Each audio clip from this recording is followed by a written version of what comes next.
Welcome to Dubai, 47. Today is the inauguration of the scepter, and the ceremony is well underway. You will find Marcus Stuyvesant near the building's signature art installation,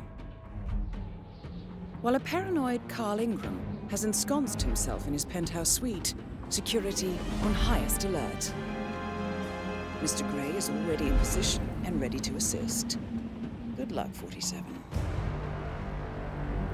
Welcome to Dubai. I am Matthias, the game director of HITMAN III. I'm going to give each mission a short introduction, starting right here in Dubai. HITMAN III is the end of a journey, and Dubai is where it all starts. We wanted to give a feeling of being on top of the world before continuing the campaign into more brooding and intimate missions. One goal for the start of Dubai was to really set the stage early and give the player an immense feeling of vertigo and verticality. Originally, we had 47 step out of an elevator directly into the lobby, but we didn't feel like that gave us what we wanted in terms of setting the mood, urgency, and storytelling. One of the things we wanted to do in HITMAN 3 was to bring the story a bit closer to the gameplay and have it be a bit more accessible and immediate. You can see the result of this already, having the gameplay start almost literally where the first cinematic ends.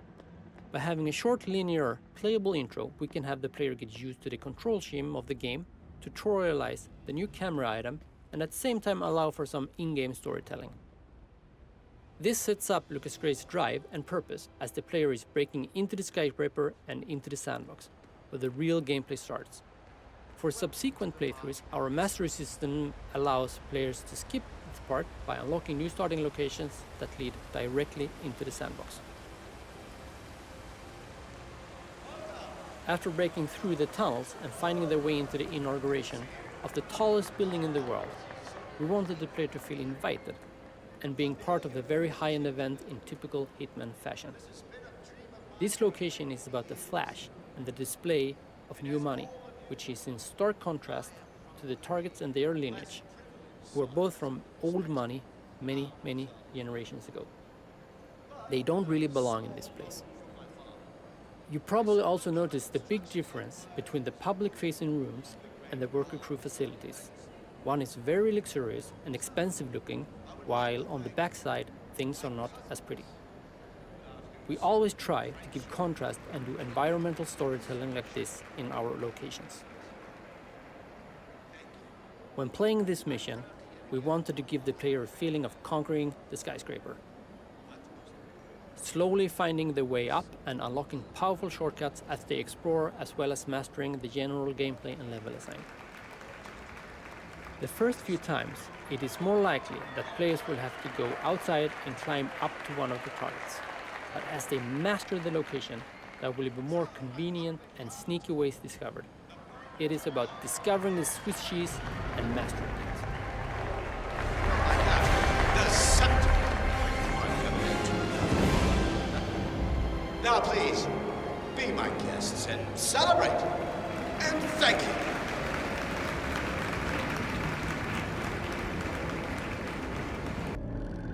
Thornbridge Manor, the Carlyle family's home for countless generations.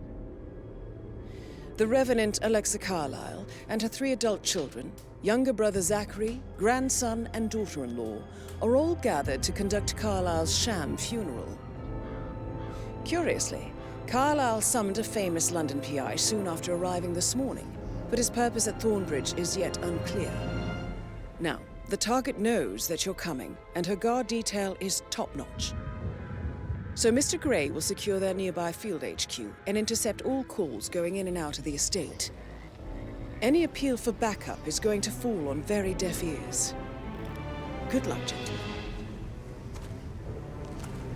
Welcome to England. Having just been in Dubai, with all that new money on display, the gold and the flash, and the perhaps unpersonal, we move into the inherited wealth and the established upper class of the old. We are in a rural, ancestral mansion in England where a family gathering is taking place, and a tragedy just happened. This mission is about taking out the last target of Providence, Alexa Carlisle, and what better place to do it but here, in her very own home where it all started. This mission is about infiltrating the lair of the lioness, getting close and knowing your target. It is the ultimate home invasion. We wanted the tone of the mission to evoke an ominous feeling and a sense of mystery. We wanted a mission that would tell very personal stories and unveil inner secrets. It should be a residence filled with surprises, and while playing it, the player should slowly unfold a story about the fall of a family empire, all the while seeing the vulnerable side of an Iron Lady. Of course, we did not miss the chance to add quirky family members and the special egos that you would expect in a place like this.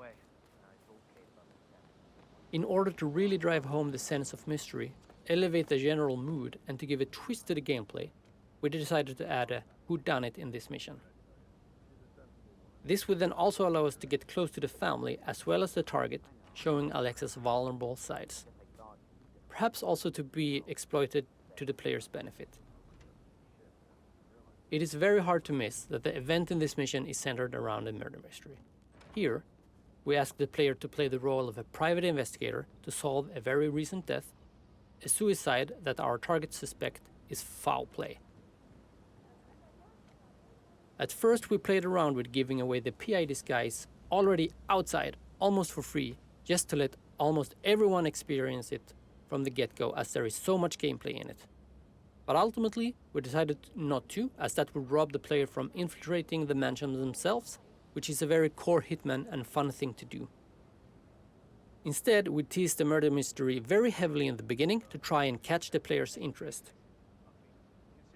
When I played the murder mystery for the first time, in a very early state of course, I almost forgot that I was playing a Hitman game and was all in on solving the case. And that's what we hope that most players will do. The name of this mission is Death in the Family, and there is a lot of that in this mission. Alexa Carlisle is back from the dead, we have a suspect suicide of one of the house family members, and we have the death of an important character after. But there is more. There is someone in the mansion that is not done with the killing, and there's a legacy and history with the family that the players can learn about. The story is quite complex, and we suspect and hope that it will take our players quite a few sessions to figure out how everything connects. The same as mastering the gameplay and the level design.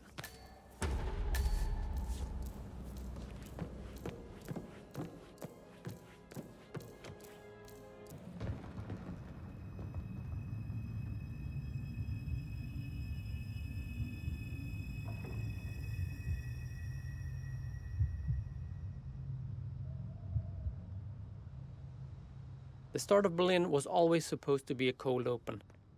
Agent 47, all alone, no handler, no cinematic, no briefing, and no real mission objective. The only thing that takes us here are a few words in the cinematic after the previous mission. What is Agent 47 thinking? How did he even get here? How does he feel after what just happened?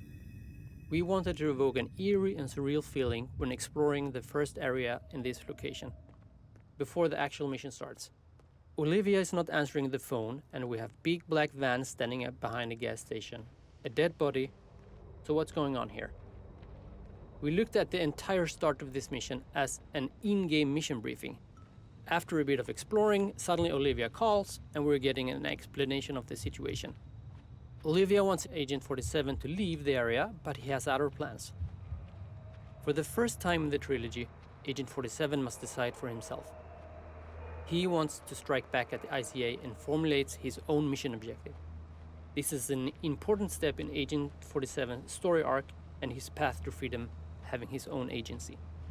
We feel that the entire journey, from starting alone on a road, not knowing what's going on, to suddenly finding yourself in the middle of a raging rave in Berlin, hunting down ICA agents, is a great and chaotic contrast to the slow and mysterious Dartmoor location before, and a twist on the gameplay. They track me. Don't know how. It's what they do. The gameplay twist is, How many? There are a lot of targets on this map, and you don't know where they reside as they're blending in wearing disguises. And the player will only have to take out 5 of them. We believe that this makes this mission very dynamic and replayable, while introducing a new approach to the targets. Of course, you will have to explore and find them first. However, on the starting locations that are unlocked as part of the mastery, we decided to have all targets visible from start to make the mission a bit more accessible and let the player dive faster into the sandbox without having to worry about an identification process. The targets are always key characters in a Hitman game, and in this mission we have a whole bunch of them. On top of that, we have no handler and also no mission stories to guide the player. So we had to do something new in order to give the player a chance to learn more about the targets. Enter the radio earpiece. The earpiece gave us a chance to give the otherwise very anonymous targets on this map a voice and to be more personal. We had to avoid making this chatter too frequent and too annoying, but still interesting enough and to tell the player what's going on and keep on listening. We also used the radio earpiece to play up the drama when the ICA agents decide to flee. So the earpiece became a tool for us to solve all of these problems that came with having a different approach to this mission and its objective. Of course, the main event on this map is the rave. The sort of chaos that a character like Agent 47 does not really belong in. We treat the rave as a character in the club building that encompasses everything, and it can already start to feel outside of the compound. We wanted it to sound and feel authentic, a place where a real raver in Berlin would feel right at home. As always in Hitman, there is a way to exploit the situation as Agent 47. Did you find the DJ disguise yet? If not, I encourage you to have a look around. There might be some deadly drops waiting to happen in the DJ booth.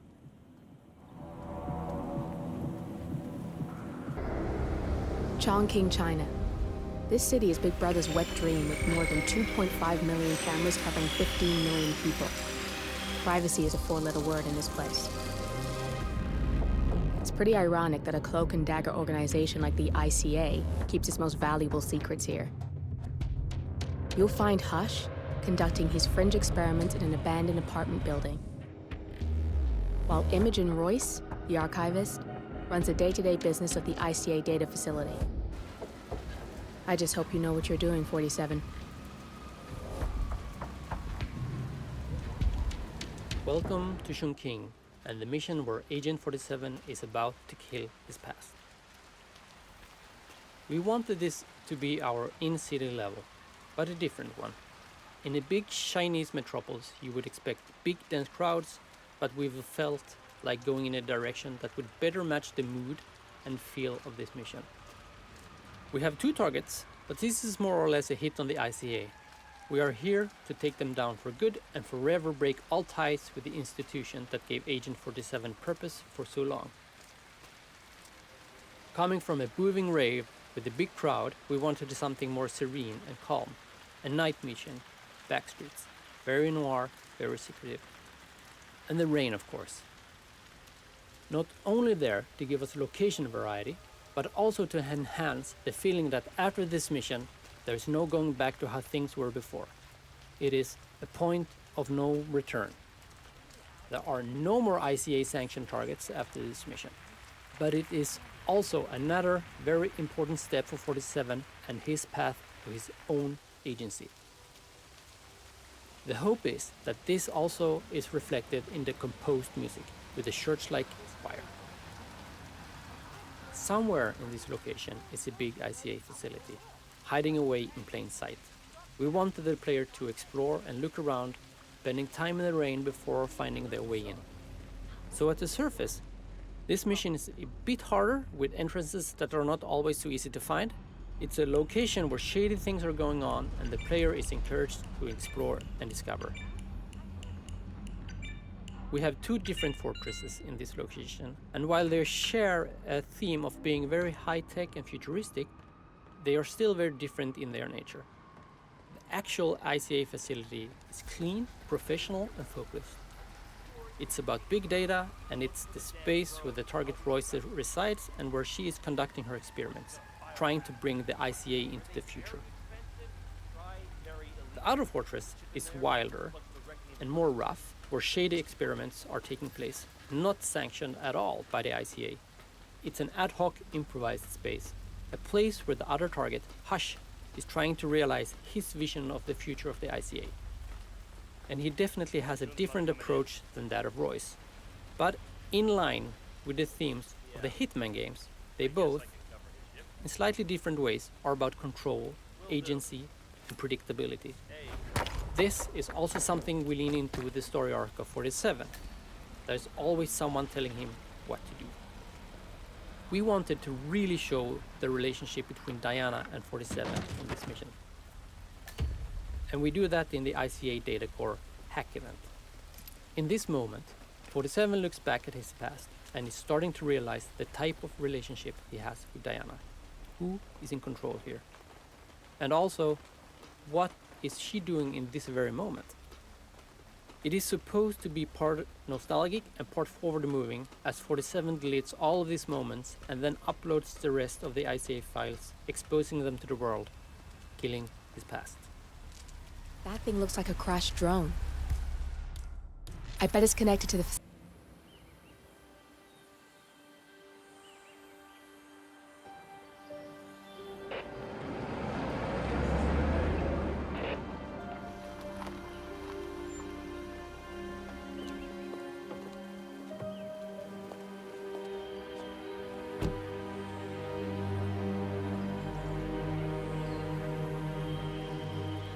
Because you're not an idiot. Let's just humor him. Yates likes his little games. Don't be long.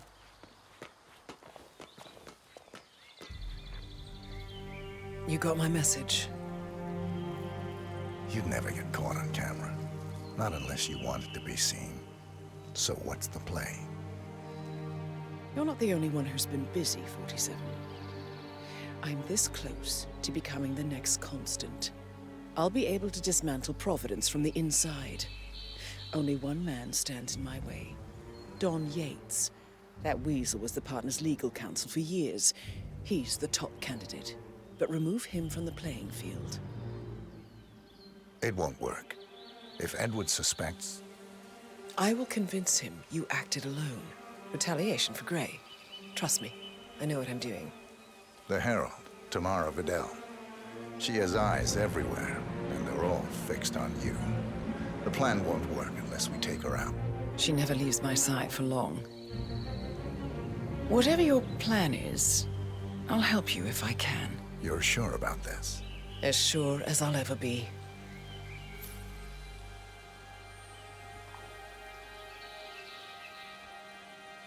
Here, I got you an invitation, just like old times.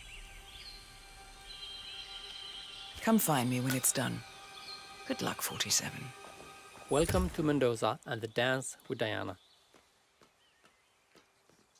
We wanted this mission to be elegant, bright, and welcoming. With the dreamy, melancholic atmosphere that fits the trilogy coming to an end, we thought that a tango event was a perfect match for this mission. All the while with underlying tensions and a sense that something might go wrong. The setting is a vineyard estate in Mendoza, Argentina. As a location, it does not have much in common with the vintage year in Blood Money, but it is nevertheless a small throwback to that mission. Clearly, this mission is all about the return of Diana. For the first time in the franchise, she is a character in the sandbox. As in Berlin, the actual briefing for this mission happens in-game, and the main reason you're here is to meet Diana and together to escape the claws of Providence. Or so 47 believes. But what is she up to? It seems 47's loyalty to Diana is making him blind and is willingly walking into a trap. But Diana, the master strategist as she is, has a bigger play in mind. We poured a lot of love and passion into bringing Diana in-game. We wanted her to feel like she is part of the location and play a big part in how the mission can be completed. We wanted key moments to involve Diana as much as possible. Since our AI system don't allow Agent 47 to have allies in-game, We had to do a lot of manual labor and scripting to make it all work, and we believe it was worth the effort. We can see Diana and Agent 47 cooperating and working together on this map. But in a way, Diana and Agent 47 were never really partners. They have a very special relationship. In the end, we wanted Agent 47 to be free. For that to happen, Diana had to do some soul searching and let him go. But she also has a goal and a mission. No one is untouchable.